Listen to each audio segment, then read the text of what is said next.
दिल्ली में एक स्थान है, नाम है सीही। सीही के रहने वाले हैं, ब्राह्मण के बेटे हैं, 3 भाई हैं। पैदा होने पर कुछ दिनों बाद नेत्र चला गया, अंधे हो गए हैं, आंखें नहीं है।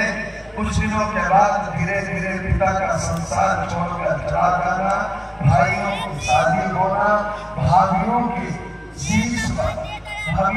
शीश पर इस समय वह जो देवर है, अंधा जो देवर है, वह भार स्वरूप होना।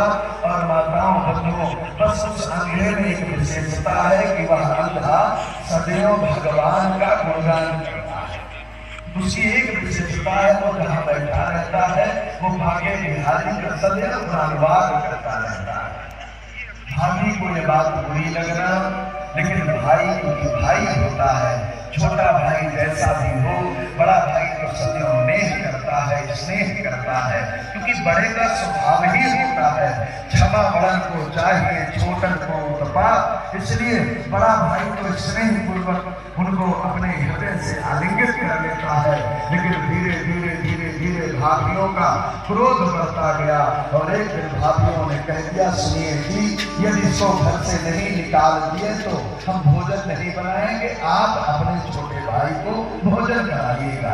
अब जितने क्योंकि शिक्षक काफी आज भी बैठे हैं, रविवार का दिन भी है, जो कहानियां पढ़े होंगे, लेकिन फिर भी आप सबके मन को जोड़ने का व्यक्त करता हूँ। आदमियों, दिल्ली में भाभी ने एक खेल रचा। क्या खेल रचा कि अगले दिन भाभी ने रात में अपने देवर से कहा, सुनिए देवर, जिन कन्हैया का बुरा अनुवाद करते हो, चलोगे वृंदावन दर्शन करने के लिए।